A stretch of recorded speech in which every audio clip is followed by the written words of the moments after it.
The International College of Dentists is an honorary organization composed of dentists from throughout the world. The USA section of the college decided to record visually not only the history of the college, but also several leaders in our profession. Dr. H.O. Westerdahl, Secretary General Emeritus of the college, was selected as the outstanding individual to be honored with the first videotape.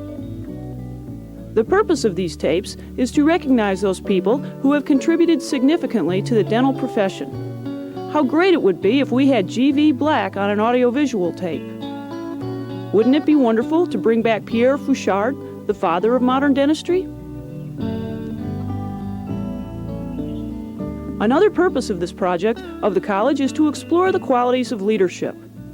What makes good leaders? What qualities lead them to the top? And what can we and future generations learn from them?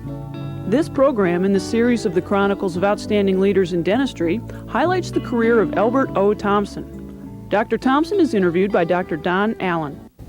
Dr. Elbert O. Thompson, it is a pleasure indeed for me to interview you for this series in the International College of Dentists tape on the history of dentistry. You were born in Garfield, Utah, which is close to Salt Lake City.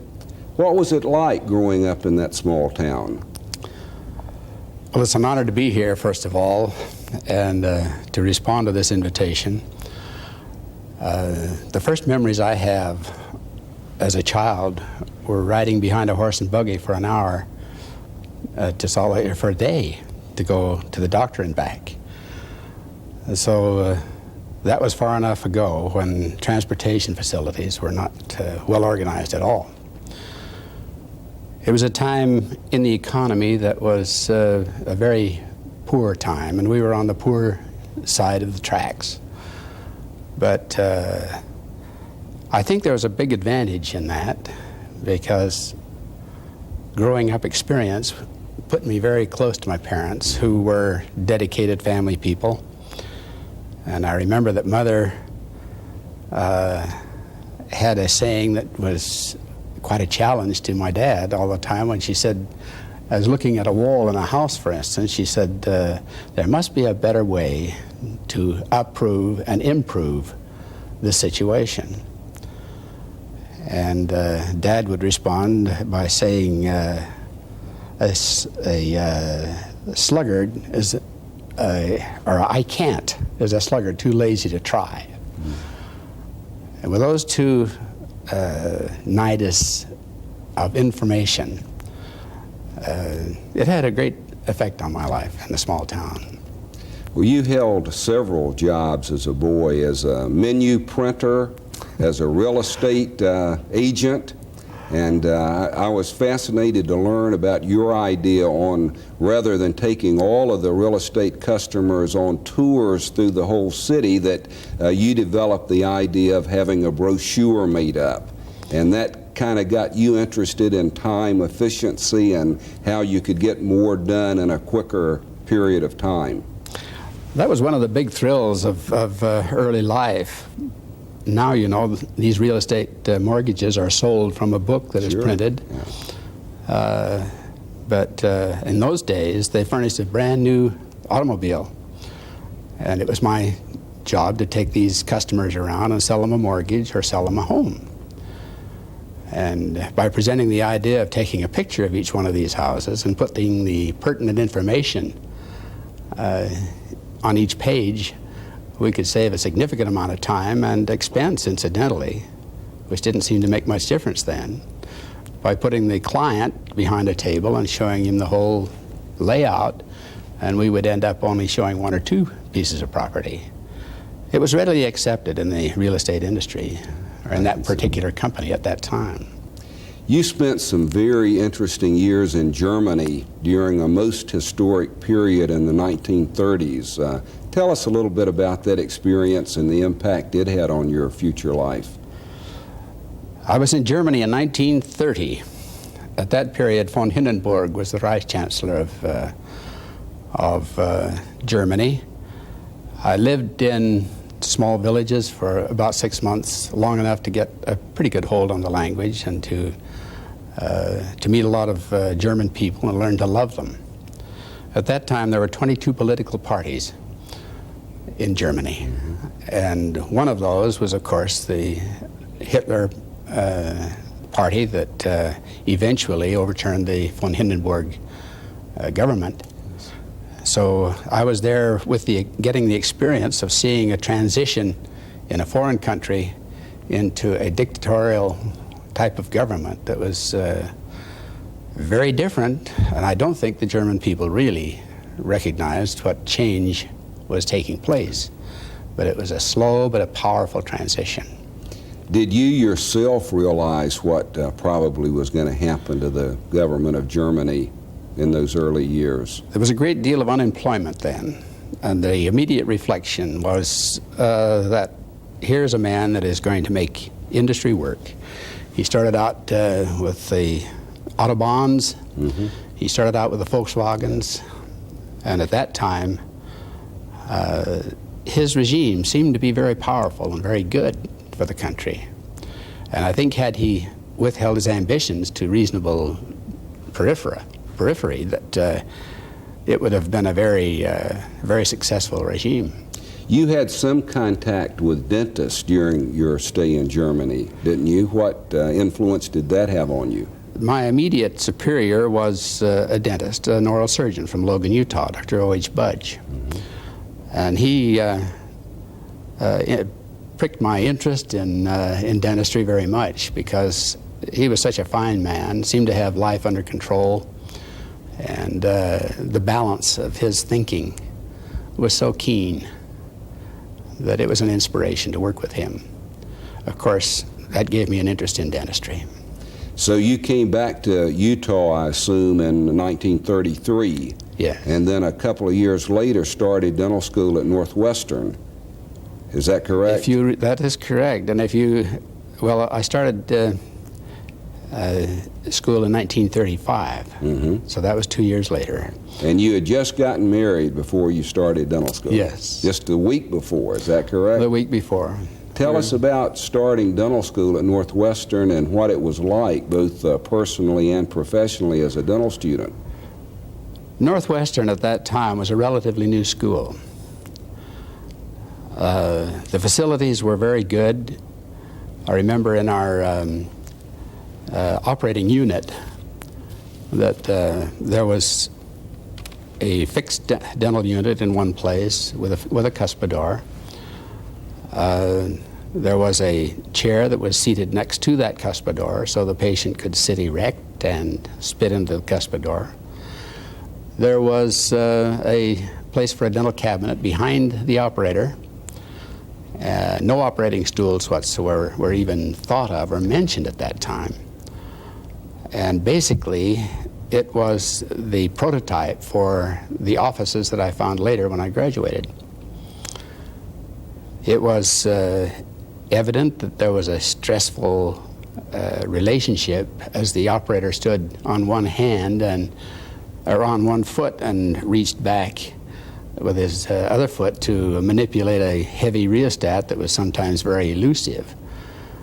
And to walk down the clinic aisle and see the postures of some of the operators was a horrendous thing. Yes. As far as physical efficiency and comfort are concerned. It didn't occur to me then that anything should be done about it, because who was I to question anything that had been so well established in the dental community? So basically, the dental experience was a wonderful thing. It was necessary for me to work 40 hours a week. Every week I went through dental school. You mean in addition to being a full-time dental student, you worked at employment for 40 hours a week? Yes, and that seems almost impossible. How'd you do that? Well, needless to say, every moment was used. There was no time taken to fraternize with the fraternities or with the student bodies, or even with the faculty members. Mm-hmm. And I realize now that that was a great loss, but that was about the only way we could get through school. And I have a great deal would like to say a word about how grateful I am to my wife that she was willing to come back, and as a new bride, to work. We worked mainly in a hospital, mm-hmm. and she was the secretary to the superintendent of the hospital, and I went to work at 2 o'clock in the morning and did the bookkeeping before I went to reported to school at 8. In addition to this, I took on double jobs in the summer, and I was offered what they called a scholarship then to work in the histology department. And I think that had a great deal to do with the vision that later came in some of the work that followed my developments in dentistry. Looking at things through the eye of a microscope does a lot to formulate opinions and ambitions and targets, goals. Looking back on the faculty now that you had when you were at Northwestern, how would you evaluate the quality of the teaching program back in those days? I think that it was very much G.V. Black oriented. To say that is saying a lot. A lot for quality. It was just past the time when Dr. Black Jr. Was the dean of the school. Mm-hmm. And the faculty, of course, every faculty has outstanding men. Yes. And I will particularly remember Dr. Schumacher, who knew in advance, before the students even got there, who they were and recognized them from their picture and asked questions about their lifestyles and very personal things that no one but an inquiring mind could find. That has been very helpful in dental practice administration. And then M.M. Cammons, who was a very sturdy, I think he used to be a wrestler, with a butch haircut.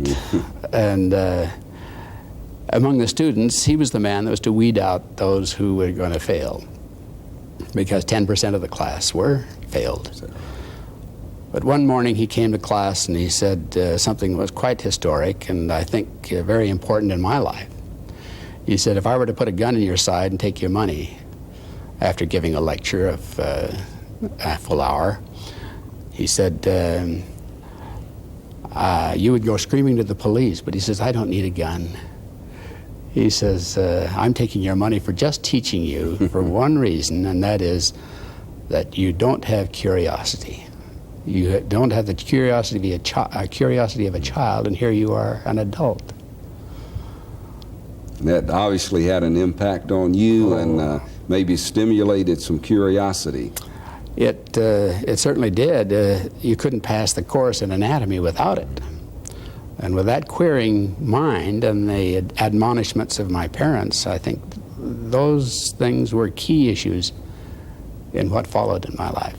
When you graduated from dental school and went back to Utah, you had to take a state board examination. Do you remember what things you had to do on the state board examination at that time? Well, that's an interesting bit of history. The examination was given in the old Utah State Prison, which was a very old institution, and in a big hall, assembly hall, where we had to use army chairs that were used during the Spanish-American War. No kidding. They were comfortable for the patient, but the dentist had no adjustment capability as far as the chair were concerned at all. He had to adapt his entire body posture to working on these chairs that were very low, to working on the patients, mm-hmm. who used a large fruit can as a cuspidor. I remember we had to do a Class 2 amalgam and a Class 3 foil. We had to do a prophylaxis. We had to go through all of the written requirements of the basic subjects that were taught in dental school. Yes. And it was only when I later was appointed to the board that we made any effort to make that a standardized acceptance of the standard of the national board. Yes. But in those days, that was a very traumatic part of the board. I can imagine. Well, Elbert, you have contributed, I think, probably as much, if not more, than any other one dentist in the world to the practice of dentistry as we know it today. Your term, euthenics dentistry, wash-fill techniques, sit-down dentistry, really all goes back to your concepts. I know it's a long story. It evolved over decades, perhaps, but tell us how this concept developed, what motivated you in that direction, and what obstacles you ran into as you refined it. Well, it is a long story, and I thank you for that compliment, that it was that important, it had that impact. When it started, I had no idea that it would ever be of any use to anyone but myself. But when a doctor told me after about a decade of practice, under the conditions that I had just described as a basic office equipment setup,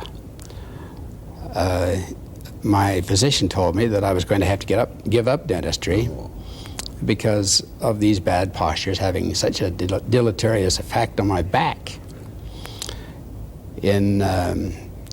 So it was a matter of necessity that I had to find some way to unleash the bonds that put impropriety in the operating postures. I now analyzed that as best I could on an individual basis and reached some empirical conclusions that were not researched in any way, but it was just a matter of trial and error. I came to the conclusion first that we had to get away from the cuspidor calisthenics. A patient was sitting erect mainly and positioned so that they could use the cuspidor. When that was discovered, I found that if I could lower the patient into a reclining position, that I might be able to sit at the dental chair. So, making the best of a bad situation with pillows and braces and supports, even a vibrator I put in the back of the chair, I was able to get the patient fairly comfortable.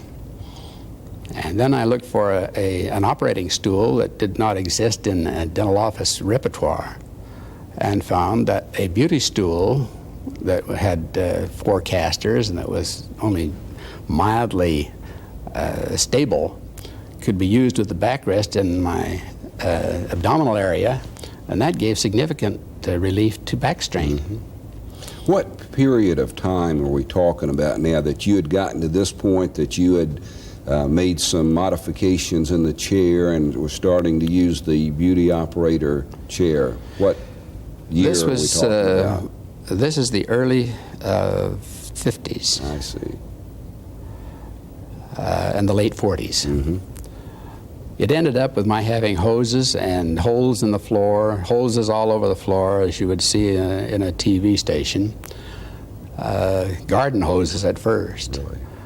And it became evident that in order to be relieved of these cuspidor calisthenics, we had to provide some measure whereby the patient could have his mouth emptied. And with the help of a good friend who was a plumber, we devised a separating unit, which, when placed with the proper evacuative motor, proved very effective in removing liquid from the mouth. Mm-hmm. In order to find a motor that was effective, I had to differentiate between a surgical pump, which pulled a lot of mercury, a milking machine, which pulled a little less mercury, but didn't move much air. So by getting a centrifugal pump, frankly, to start out with, it was a vacuum cleaner. Mm-hmm. We were able to divert this negative airstream to the mouth and suck the solid, not only the liquids, but the solids and the slurries from the mouth with such effectiveness that the patient never did need a cuspidor. And with that much freedom, a whole world was opened up, and a very exciting world, because it enabled the dentist to sit. It was found that the seated dentist needed a little extra pair of hands. So therefore, the chairside assistant became very important. And training her to keep her hands out of the operator's view, training her to evacuate what had to be removed, and to keep the patient comfortable without drying their tissues was a very important issue. So these are the things that started the washed field technique. How would you define euthenics dentistry? The word euthenics, of course, is in the dictionary, but I hunted a long time before I found it. It describes that science which improves living conditions to make for more efficient human beings. Synonymously with that, I used the term therapeutic climate. Anything that could make the dental office more visually and functionally comfortable and less traumatic was brought into this picture. Not knowing that I would be able, whether or not I'd be able to stay in practice in dentistry, I moved out of the medical arts building into my office in the garden. And when I put in full view mirrors in both operatories, with the garden exposed all the way around in the lawn, the people in the equipment business said, "What in the world are you trying to do? This will never work." But it wasn't long before it did become a model that was copied very frequently. How did that come about? Who else picked up on it that made it become the model that then spread all over the country? I suppose curiosity at first. No one was much interested in it until patients started to talk about it. And then I was asked to give a clinic at the Utah State Dental Meeting. More interest was shown. And it wasn't long before I had dentists coming out to see how we operated and what was required to get the kind of an evacuation system that was efficient. The only thing I could tell them was what my experience was. I had no scientific data to back it up, but it worked. And thank goodness it did work. When John Anderson and Herb Gustafson, who practiced in Chicago, heard about it, they came to the office from the ADA meeting in San Francisco. And they created a very great interest in it, so much so that Arnie Romness, who was on the faculty and the head of the operative department at Northwestern, asked me to come back and give a clinic for the Northwestern alumni. That seemed to be so well accepted that he, being chairman of the operative department in the ADA meeting in 1964 in Miami, invited me to appear on that program. And I suppose that was one of the highlights of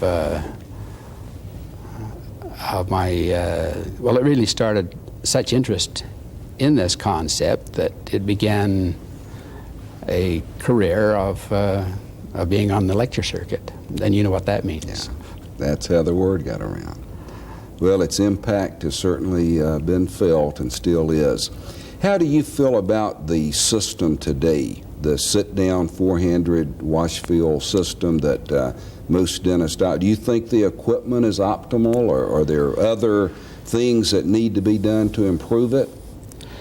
I think there is. It's very satisfying to see it so widely accepted. But there are things in the equipment field that could definitely be improved.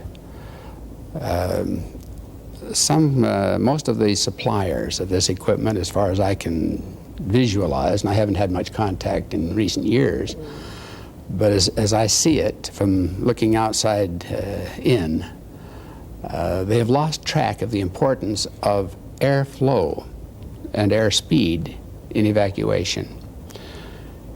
With the proper evacuative system, there's a free flow of air that will direct at least 10 cubic feet of air per minute, 120 miles an hour through this 10-millimeter orifice. Anything that inhibits that movement of air inhibits the function of the whole concept. And even an incorrect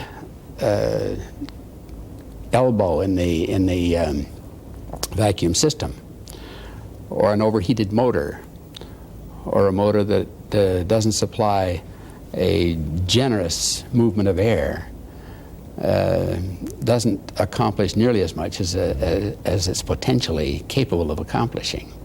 You started off on all of this because of the prediction of the back problem you were going to. Did you ever have real back problems?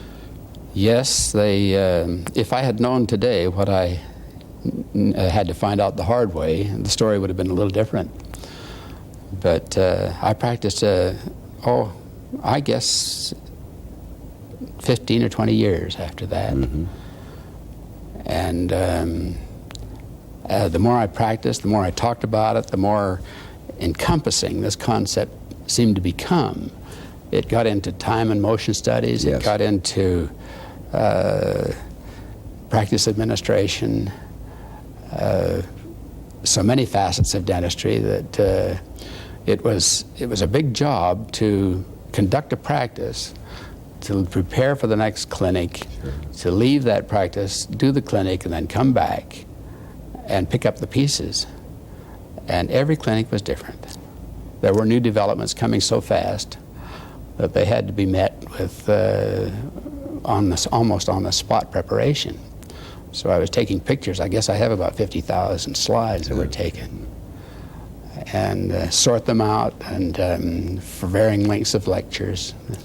Well, you've been so active in so many things, it's hard for me to understand how you've accomplished it all. You served on the Utah State Board of Dental Examiners. You were president of the American Academy of Dental Practice Administration, vice regent of the International College of Dentists, lectured all over the world. What's been your most gratifying professional experience? I think the most gratifying professional experience is to realize when you get around the country and around the world that dentists have pretty much common ideals about wanting to serve the best they can, to do the best they can. They, at the same time, have a curiosity that is limited somewhat, as they should be, by a xenophobic, cautious approach. Mm-hmm. If they found out that something new is coming, they don't want to try it out until somebody else has tried it out. And that's the way it should be. But somebody's got to be somebody first. Has to be first. And those who did, thank goodness, liked it. I think I would have been on the hot seat had they not, because I was out there selling the gospel of sit-down dentistry as hard as I could go. And it resulted in many, many friends, many spiritual rewards that I wouldn't give up for anything. In addition to the things we've been talking about here, what would you say were the greatest changes in the profession of dentistry, practice of dentistry, since you started in 1939? As I look back on it, I see certain plateaus of change. I think the offices that were established on the basis of what we talked about at Northwestern were pretty well standard for a decade to a decade and a half, maybe more. At that time, handpiece speeds were at 13,000 RPM, maximum. There were some companies that were initially beefing that up with gears so that handpieces would run around 35 or 40,000 RPM, which was then impossible to conceive. Of course, this was with the foot controls, the large heavy foot controls, and with the electric motors that had succeeded the Singer sewing machine as motivators. But these changes, or these plateaus, came about. There was a lot of significant things that happened just about the time, or shortly after the time, that I introduced washed field dentistry.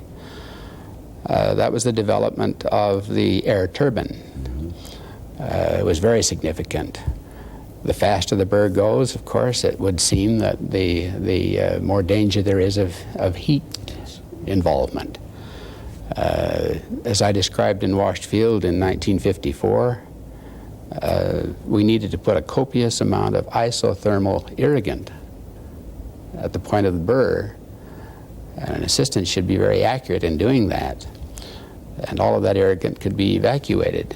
Well, this fit together with high-speed dentistry like a ham sandwich. And then there was a great deal of interest in practice administration that started at that time.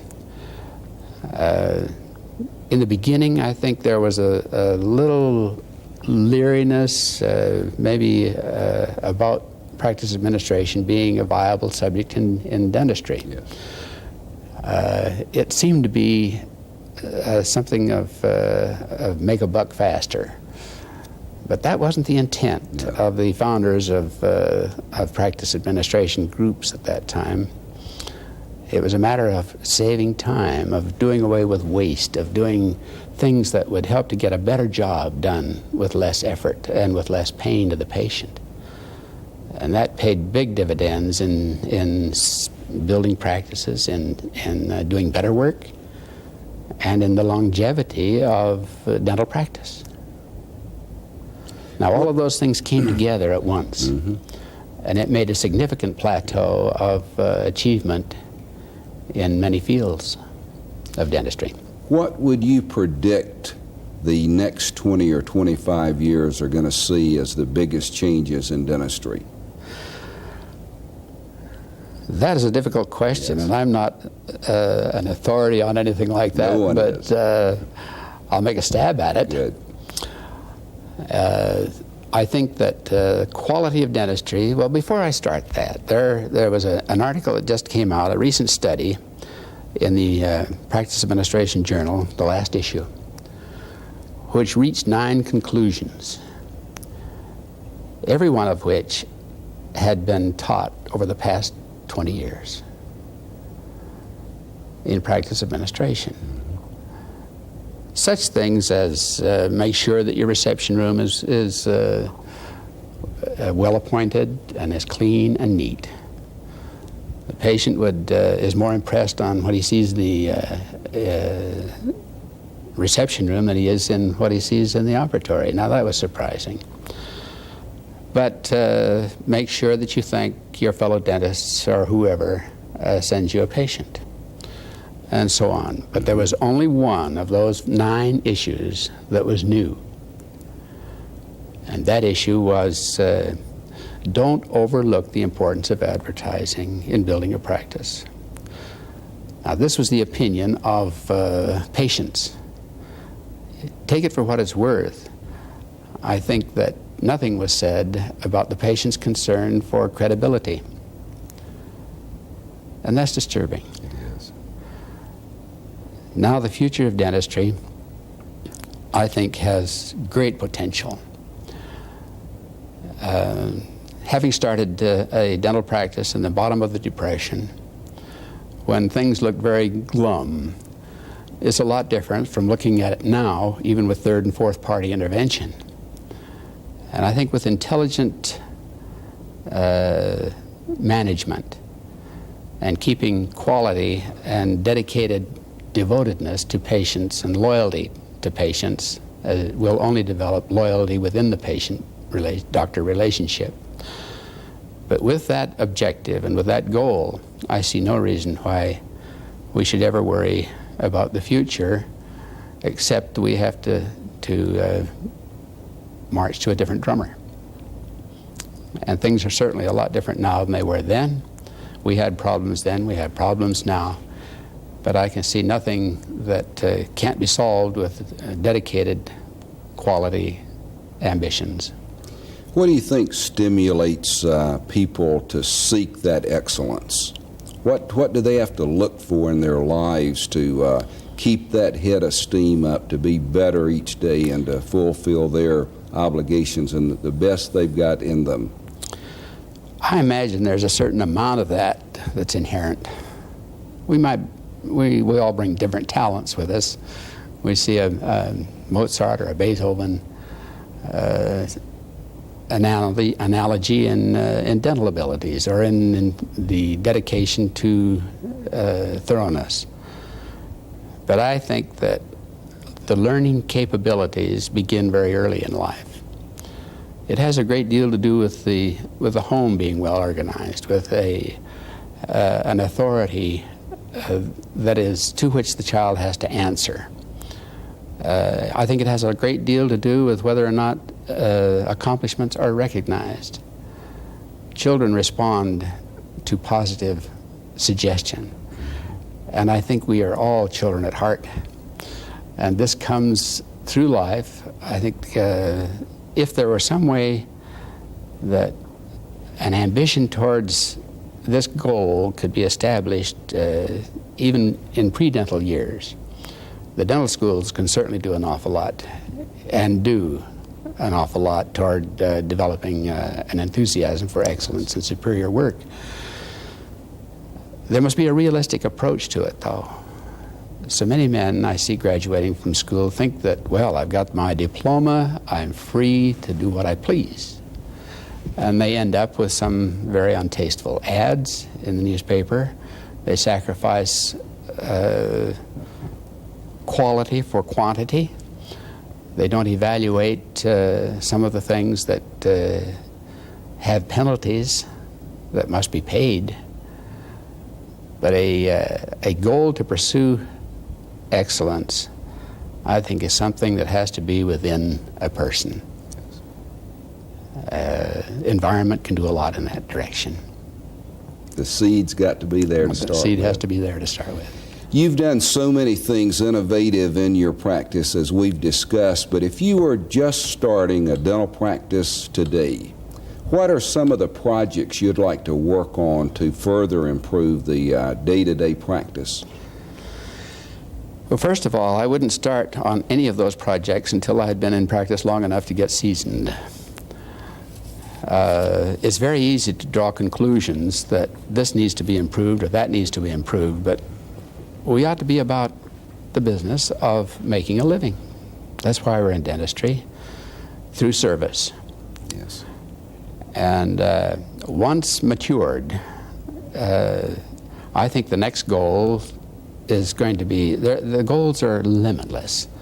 I think they're going to be computerized patient analysis that we can get in analyzing a patient that's coming to the practice. I think there will probably be the possibility of an international health analysis and symptomology that could be plugged in with a computer, so that if a patient has diabetes or heart problems, that you can know how to treat that patient. I think there are going to be courses probably available through video, through communication systems that will be developed in the future that will be limitless in their impact on the dental profession and on the people we serve. I think that there are new concepts in communication that we're going to find most exciting in educating patients in preventive dentistry. We can theoretically practice our patients out of practice, but we see a little of that now in the effects of fluoride, of course. But home care and dietary control are very important now and will be in the future. I don't think there's any way we can get around that. As far as the mechanical things are concerned, dental chairs can certainly be improved. Evacuative systems can be improved. I think that cutting tools will be improved. And I think one of the most challenging things right now is that high-pressure stream of water that can cut through thick plastic or through thick metal and leave a polished surface. That intrigues me immensely. And if I were to be able to start right now, I think that's one of the places I'd focus. Whether or not it will ever be adaptable to dentistry, I don't know. But who would ever think a vacuum cleaner would be adaptable to dentistry? Very true. You've been honored to be named a Fellow of the International College of Dentists. What are your reflections on the college, and what do you perceive its mission to be? That great honor I'll never forget. In Miami in October of 1962. The induction into this college was one of the greatest honors I've ever had. It has given me the opportunity of meeting some of the finest men I've ever met and leaders in the profession, not only in this country but in other parts of the world. I think anyone who is going to aspire to become an efficient, productive member of the dental profession would do well to look at the standards for which the college is established, to follow those standards wherever possible, and to actually aspire to this kind of an honor. As far as the future of the college is concerned, I think it has such great potential in influencing on the college level, as you know so well, but particularly as men come out of school. If members of the college can put their arms around these young fellows when they get out, or even before they are thrown to the wolves of commercialism, where much is determined in a dental supply house as to what can be sold, not what the dentist needs, but what can be sold. And this profit motive is not a very kind commander. Many of these young men end up with things that they don't need, 2 and 3 chairs. That's no way to begin a dental practice. If the college members could put their arms around these young fellows and say, now look, we've got to be practical about this. If it's possible for a college member to offer a young graduate an associateship or even a period of training where he could learn what the hard knocks of real practice are. If he could point out to him the disadvantage of untasteful, ethically unclean advertising, I think we'd fill a very great role. Absolutely. So there are limitless goals that the college can help in, but it's, I think, mainly from an advisory or a challenging point of view. So, Elbert, after you passed the Utah State Dental Board examination, did you go immediately into practice? At that time, the state board examiners were handicapped with a system that required every subject to be covered and written and evaluated, and after a 3 or a 4 or a 5 week period, then we find out whether or not we passed the board. Those were exciting times because in those days there were some that didn't make it. Fortunately, when I started practice, I was able to work as an associate with a Dr. Fred A. Hardy, who had been in practice for some 20 or 30 years in the same office.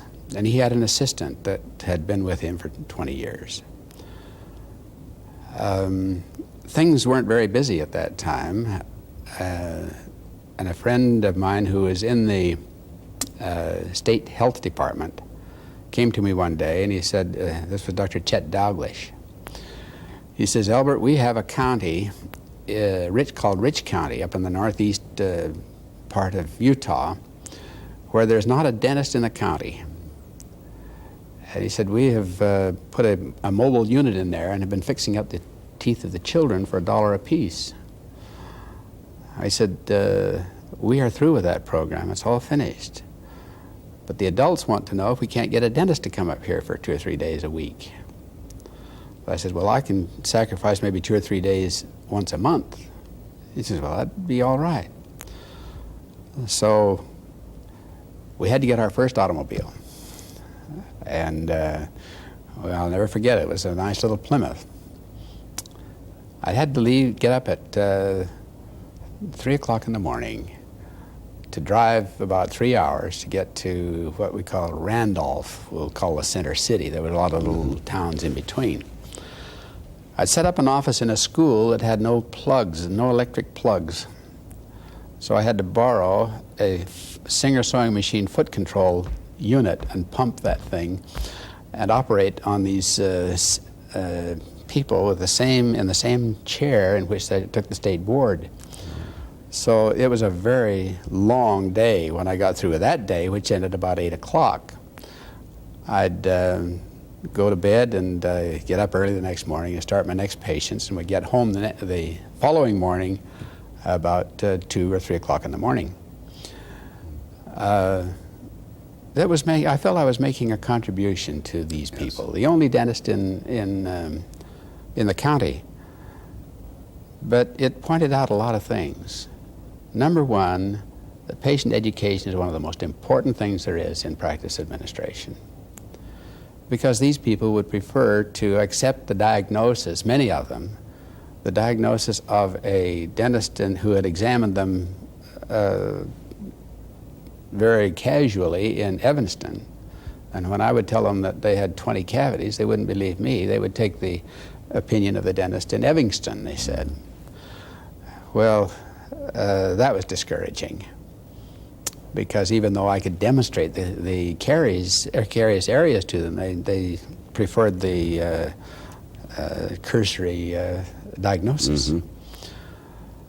Another thing I found was that the tension that was developed in this cantilevered body torque position of bending over and out and raising the cervical area to see in the mouth in these chairs that had no adjustments whatsoever was a heinous thing.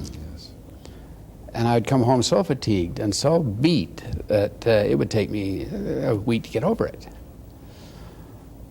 After that, about 6 months of that was about all I could take, especially when I found out that they weren't even willing to pay in many cases, to pay the $1 a tooth,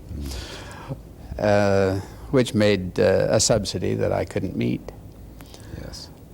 So then I concentrated on just building a practice, and it so happened that Dr. Hardy died. He had a stroke and was just gone like that. And I was flooded with patients. But he had short appointments that I couldn't deal with. And I had to retrain his assistant and say, no, look, we've got to take at least an hour for one patient. We'll accomplish as much as we can in that hour, but no more 10-minute appointments. And it turned out very successfully. It ended up with one of the best practices that in that part of the country. How did your practice change as it evolved over the years? Not talking about the sit-down four-handed dentistry, but did the patient flow and the way the practice was administered change? I think the bulk of the patients were interested in the objectives that were taught at Northwestern. That is of concerned efficiency in treating them for their own good and doing as much as we could in one appointment with one anesthesia. Now, anesthetic was, at that time, a very nebulous thing. We didn't dare use anesthetics because they weren't dependable. And after having one or two carpopedal spasms, they were worked on very very carefully. Yeah. And we had to do everything we could. Now, one thing that helped was to avoid desiccation as much as possible. Another thing that helped was to use sharp instruments. Yes. And we had to revert to things that removed tooth structure with the least amount of trauma, because in those days there was a great deal of vibration to those burrs, and it required a lot more heavy-handedness. And I found that by adjusting the speeds and the pressures in little various ways, that we could cut down a great deal on that pain. Hand instrumentation was the only way to finish a cavity preparation. The next change came when I found that by injecting, it was with washed field, by injecting this copious volume of isothermal water, that blanked out 3 of the 4 causes of dental pain. It wiped out the heat, it wiped out cold, it wiped out desiccation. Yes. And the only thing that was left was the tactile. So we got by with that, another answer. That's one of many, many blessings that came from it that were totally unexpected. In my classes as I went on, I found men that were in the class that had come to my class who were themselves giants in the field of occlusion. And they opened up a new field that I had never been exposed to in dental school, because occlusion was just a matter of putting denture teeth together. Yeah. And we sat night after night after night. Ray Garvey, Peter Thomas, and others that were in that field, Morris Thompson, who was no relative of mine, by the way. But we would spend all day in meetings and all night talking. And that was a revelation that also fit into this euthenic system. Yes. They adapted it, most of them, and in varying degrees of success, and I adapted a lot of their things with varying degrees of success. So that by the time I retired, which was not optional, I was doing a good deal of work in rehabilitating mouths and treating TMJ problems. And this is one of the most satisfying things in dentistry. So you see, being on the circuit does have its rewards. You bet. I'm glad it does. One of the introductions you had to explain your new techniques at the time was at the ADA meeting in Miami.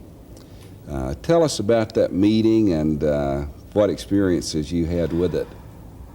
The night before that meeting, I had met Morris Thompson at this time, and he asked me how many slides I was going to show.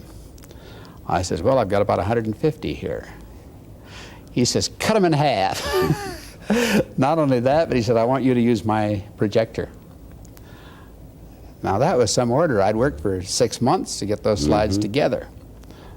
But I sat up most of the night shuffling the slides, eliminating what I possibly could, and then putting them in a projector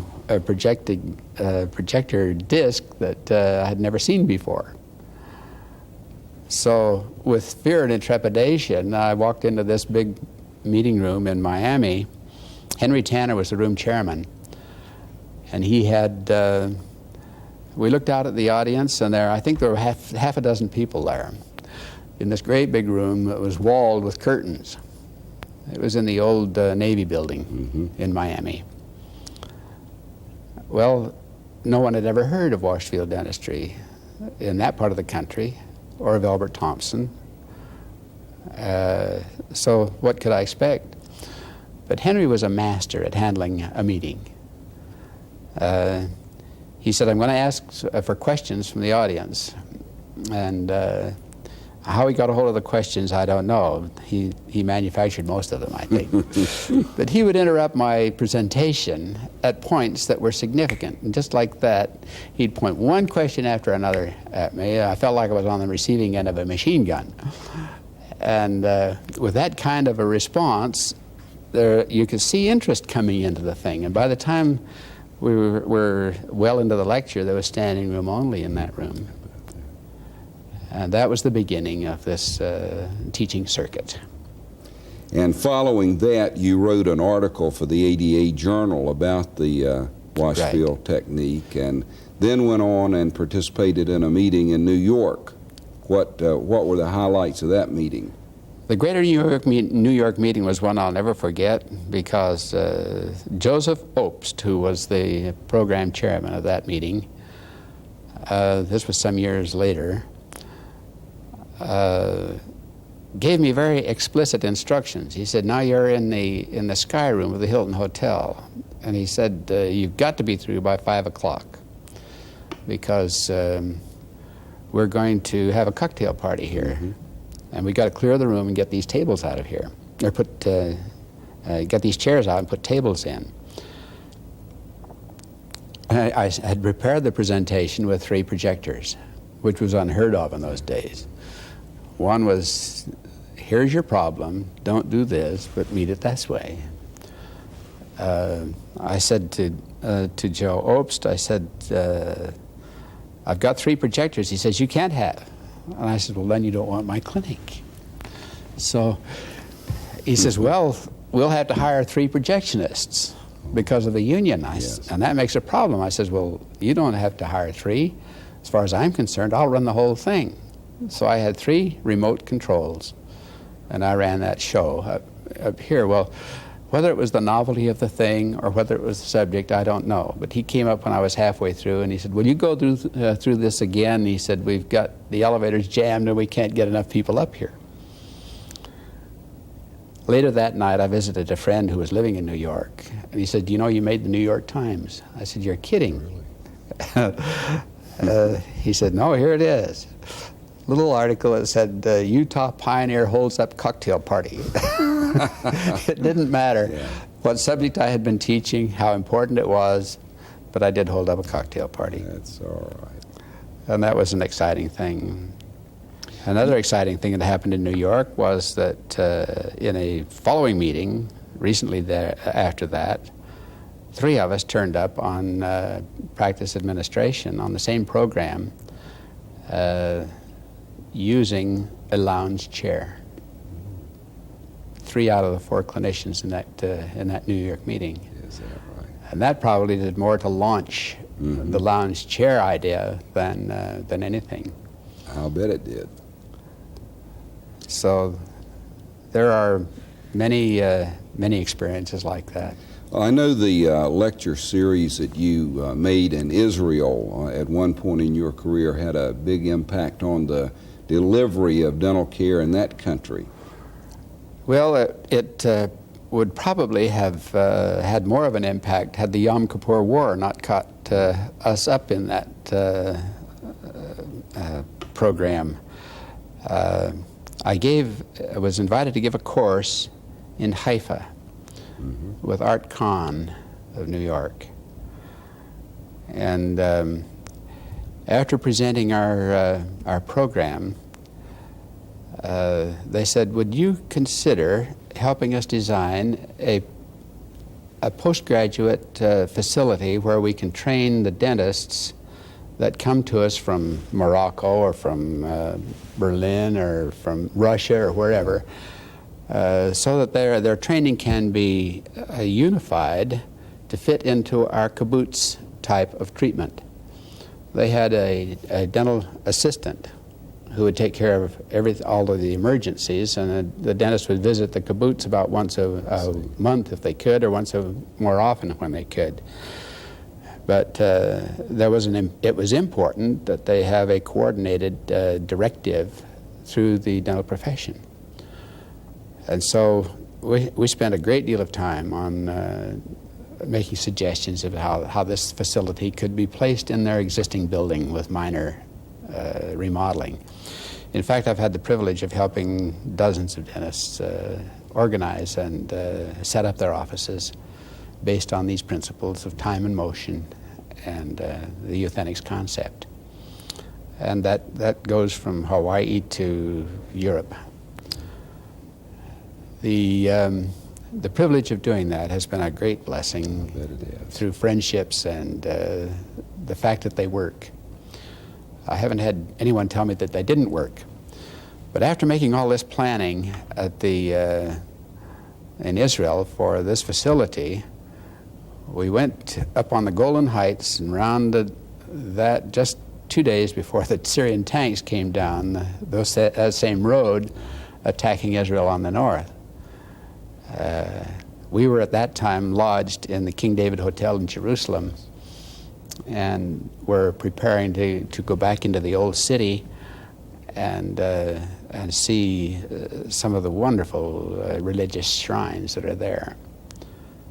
But the sirens went off, and that quick the crowded streets were emptied, and we had the privilege of seeing Israel mobilize. Every man knew where to go. Every vehicle was reconnoitered. The buses would be loaded with soldiers going to the front and come back the next day filled with wounded. Things were going so badly that the only way we could find, we didn't know whether or not we could even get out of there. And the only way we could find out how the war was going was to find someone who could speak English and Hebrew, because the news was given once a day on TV in Hebrew. And we made some wonderful friends there. Well, I know your work has been received all over the world, but as a matter of interest, how would you describe the reception of it in Japan? I think that it has been well received in a Japanese fashion. Their way of life is entirely different from ours. Their way of practice was entirely different. There was at one time when David Hoffman was there. He was responsible for organizing the Milwaukee Research Group, which includes L.D. Pankey, John Anderson, Herb Gustafson, and many of the leaders in the field.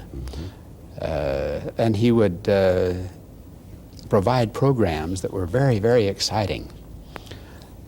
This is where time and motion got its start in dentistry, as far as I know. And making one of the first time and motion films, well, it was one of the most revealing experiences I've ever done. Where we could condense a whole day's work into one tiny film. Of course, with video now, that would be nothing, but in that time we would take 1 frame per second, which would make everything run like a Charlie Chaplin movie. Yes. But when David got to Japan and searching out the possibility of our group going there to give a clinic, he was appraised of what dentistry was like in Japan. It was government controlled. There were no appointments made. Patients queued up in front of the dentist as though they were having a beauty shop treatment. Appointments were very short and accomplished very little. The rules of government regulation dictated that before a crown or a bridge could be put on anything, any tooth, that tooth had to be killed, the root destroyed, but not replaced. No root canal. No root canal. So there was an inevitable abscessing procedure to be expected. Now, dentistry was not very well represented there, and the capabilities of good dentistry were unknown. What time frame was this now? About what year? As near as I can remember, it was around about 65. He challenged these men while he was there, meeting what they called the Friendly Study Club of Japan. And he said, you ought to have a practice for fee type of dentistry. They said, well, Japanese will not stand still for that. They're already paying for their services through the government. Well, he answered that very coyly when he said, how much do you pay a geisha girl to entertain your friends rather than take her home, which the Japanese do. That's their way of social commitment. He said, well, we'd pay them about $100 a night.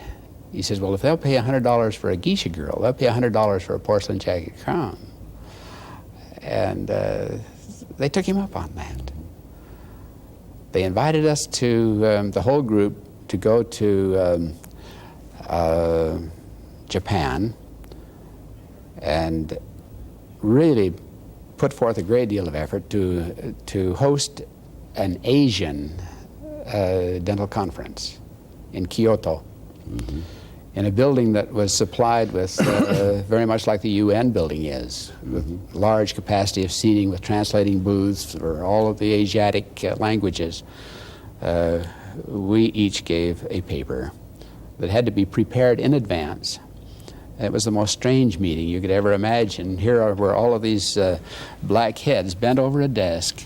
Everything was printed out, and they would turn the pages as we'd talk. And it was like talking into the inside of a clothes closet. But they were most impressed with it, to such an extent that they started visiting our offices one after another. And we had a chain of charming visitors come. The Japanese Travel Bureau set up trips into Yellowstone Park, which they all wanted to see, but it was in the middle of winter. They couldn't get there. And so we'd have to find something else exciting for them to do, which we did. Southern Utah is just magnificent. And they have become very loyal friends. They not only did what we were doing, but they even went further, as they've done in many other things. They got their private offices, they got their a rental unit in conjunction with it to help pay their overhead. They have their own laboratories. They have their own individual practice for fees and are thriving with it. Well, since we're here for the International College of Dentists, are there other international experiences you've had that you recall at this time that were meaningful? I've had some very interesting associations with French dentists and Canadian dentists and Alaskan dentists. And in Mexico, we were cloistered for a week in Old Monterey with no one outside of the translator that could speak English. Nothing to read, just to relax and have fun with those jovial people. They were the most fun-loving people I've ever seen. In a hotel called Cola de Caballo, or Horsetail Falls. We had jackass races. We had putting contests with grass about 3 inches long. We had card games and everything you could imagine associated with the dentists that met in that one center. So there's an international flavor in this work that has been most enjoyable in varying degrees with many, many cultures. And it's thrilling to see how well this overall concept has been accepted. And it's interesting also to see how it's been interpreted. There are some interpretations that are far short of potential in accomplishment. Could you elaborate on that? In your opinion, why have they fallen short? It's strange that conclusions that were arrived at empirically after great labor and set forth in that 1964 ADA article are as valid today as they were then. And they have been substantiated significantly through some work in the University of Utah School of Engineering, where they were working on heat control, or the translation of heat influence on different materials. And they started out one project Dean Wayne Brown of the School of Engineering was in charge of this project, and he wrote to Washington, D.C., and he said, we've gone as far as we can go in this project on extracted teeth and bovine teeth, but we need some clinical experience. Can you help us? Washington referred them to me and said that I had written some on it and was lecturing on it, and I could probably give them help. So we put instrumentations. I was thrilled to respond, of course, especially when I found out, and this is purely coincidental, I found out that the master's thesis that was being served with this study was my own son. Amazing. Pure coincidence. So they put every instrument imaginable in the office that could interpret the variables of heat. And we buried some electric interpreters into the enamel, the dental enamel junction, and into the dentin. And then all of these variables would translate on these charts almost as though it were a patient responding to discomfort. And we were able to measure the amount of heat that was generated at the point of a burr, of a brand new carbide burr. We'd found that it would go up to about 640 degrees Fahrenheit. Wow. If air were used, as some were teaching at that time, as a coolant, we would get only about 5% relief from that heat. Not much. And if a spray were used, as is now generally used in a handpiece spray, it would be dependent upon how much of that water got to the tip, or and how much were shut off by prohibiting walls of the cavity being prepared. But if we put the copious isothermal irrigant directed by an intelligent girl who knew exactly where that burr was, the heat didn't go up to any significant degree. So the control of heat was completely taken care of according to the ability of the girl to use it, the doctor to coordinate his effort. And this is just like a team waltzing on a dance floor. They have to be coordinated together and follow the principles that have been developed to do this. With that, in fact, there are many blessings that come from it, this being one of them. No, the cuspidor was your biggest nemesis in redesigning the operation of the dental operatory. But another item that you had to deal with was the dental cabinet. Explain to us what the problems were with the dental cabinet and what modifications you made in it to make it fit in with the entire system. Well, if you will look back on the existing dental practice as it was then, you'll remember that there was a cabinet that had a lot of drawers that stood behind the dentist. Now, when he got seated, that was untenable from a standpoint of reaching for the instruments. Not only was it untenable position-wise, but it was untenable cleanliness-wise. Here he would be working in the mouth and with saliva-contaminated hands, reach over and open a drawer, pick up an instrument, and go back to the mouth. With this in mind, I solicited the help of the bacteriological department at the University of Utah. We took cultures of these contaminated areas and found significant bacterial growth. So cross-contamination is a very significant factor. Yes. Now, by redesigning that cabinet, making it mobile, taking all of the storage facilities out of it, and putting it where it could serve either the dentist or the assistant, the team had ability to get to it. And this is one of the main principles of the Washfield concept and of the euthenics concept, is that mobility should be fit into every element of the dental office except the dental chair. So this was quite soon after the World War, and the word pocket battleship was being thrown around a lot as that part of the war was reiterated. The German side. Right. Well, it took the English quite a while to find it, but it was a concentrated center of firing power. So by putting all of these instruments in that pocket battleship, the hand instruments, the cements, the amalgam, or whatever was being used, an X-ray view box, a place to put the operating tray, which also is part of this euthanasia concept, the canister tray concept that we won't have time to treat here. But the assistant could put that tray together while the patient, another assistant was changing the patient. And they could put the tray back there that would have every instrument that would be needed. Yes. So the cabinet would not be invaded unless it were absolutely necessary by virtue of something unexpected or a dropped instrument.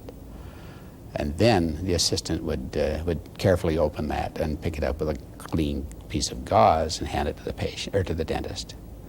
So we got away from a lot of cross-contamination that way. And then the eugenics dental unit was designed that had all of the dynamic instruments in, the ones with air-driven hand pieces, the water syringe, the saliva ejector, which still has a very important position, especially with those dentists who operate with the rubber dam and how efficient that is. All of those instruments were in this facility so that it would go up and down with the chair as the chair was raised. It would slide back and forth to get out of the way of the dental assistant. And it had more firing power in that than the average dental unit would have by far. It became a fetish in the development of this concept to get rid of cords and hoses and things that were psychologically unflavorable to the patient.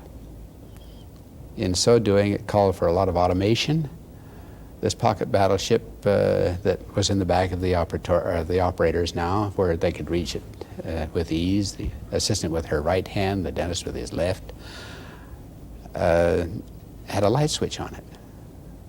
So we could turn the light out.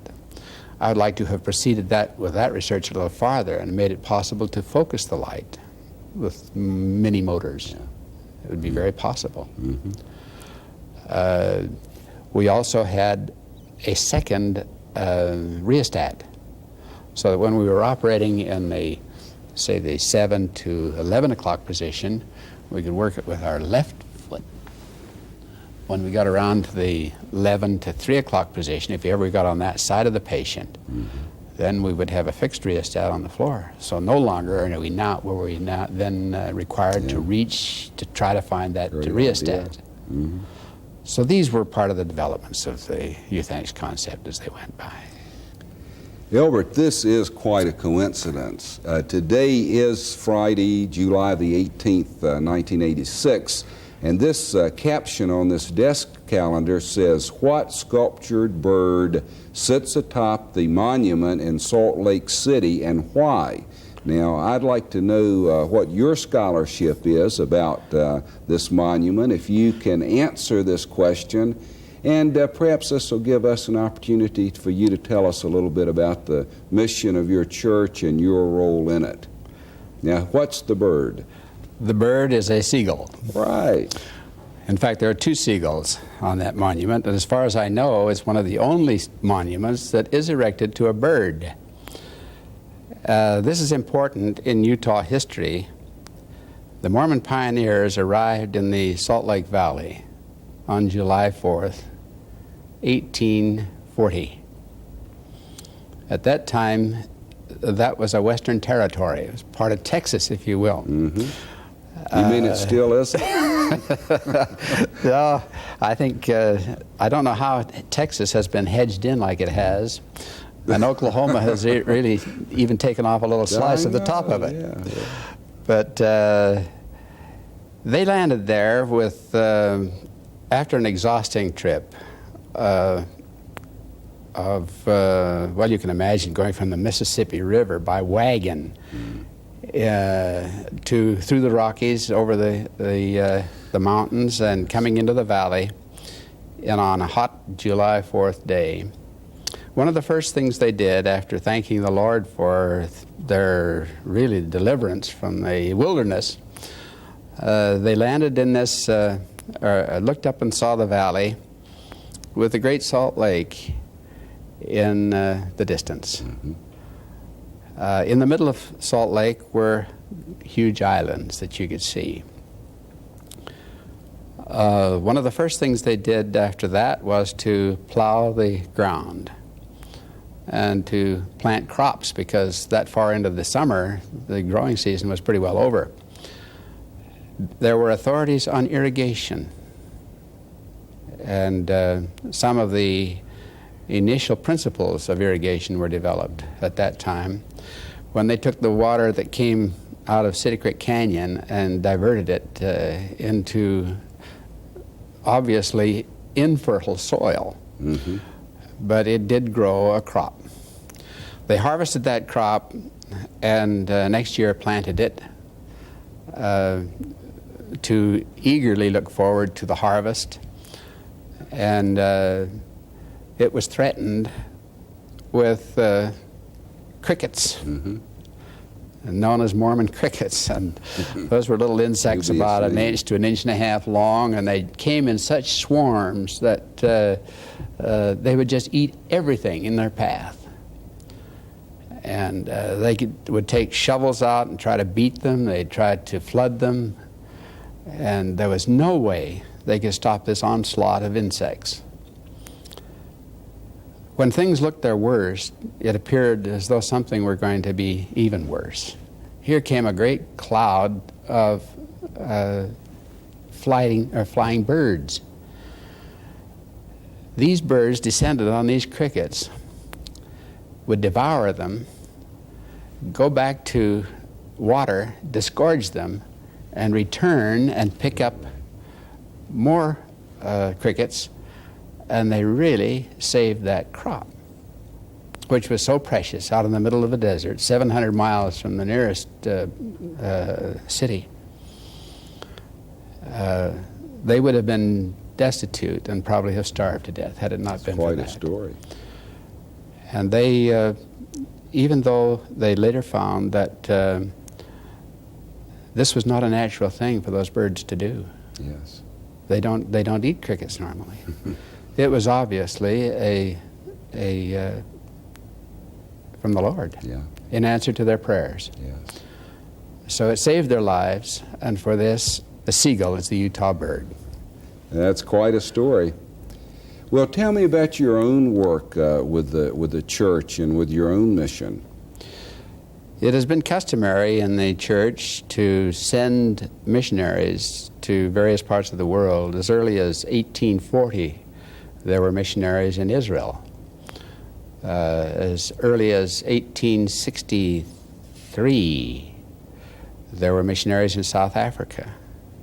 And my own great-grandparents and grandmother they were converted to the Mormon faith there, and spent a month sailing to America to come out to this desolate, semi-arid valley. Yes.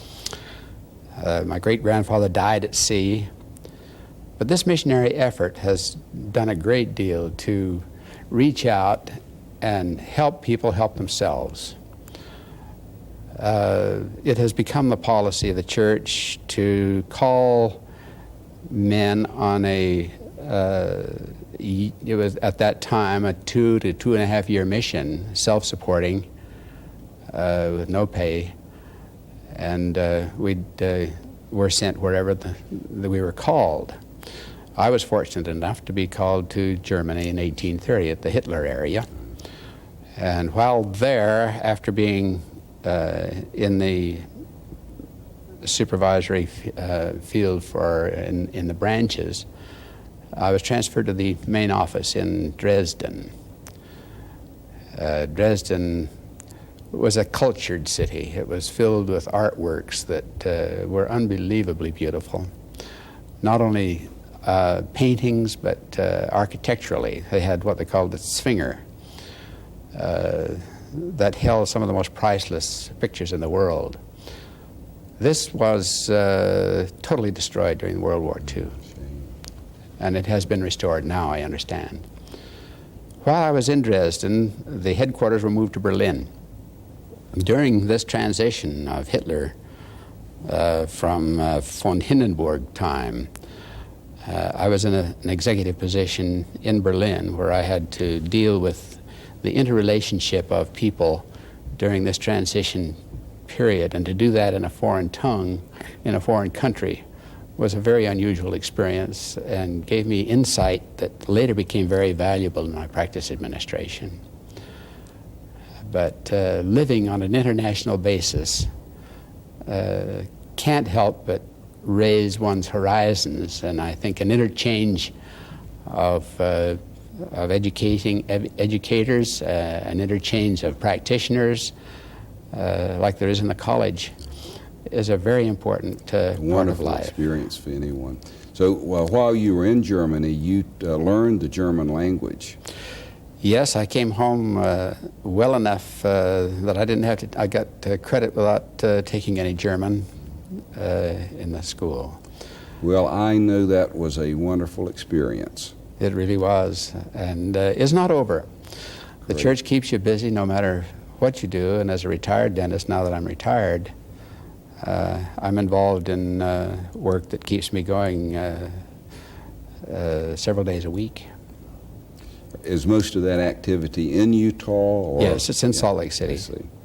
Well, I know that's a wonderful opportunity for you to have at this stage in your career. It's a great way to retire, and the experiences that I'm gaining there are phenomenal as far as human relations are concerned. They have a great deal to do with family unity and family development and the parental guidance of children, the meaning of family relationships. Elbert, on behalf of the International College of Dentists, I want to thank you for sharing these aspects of your life and your experience with us. Thank you very much. It's a pleasure and a privilege. Thank you.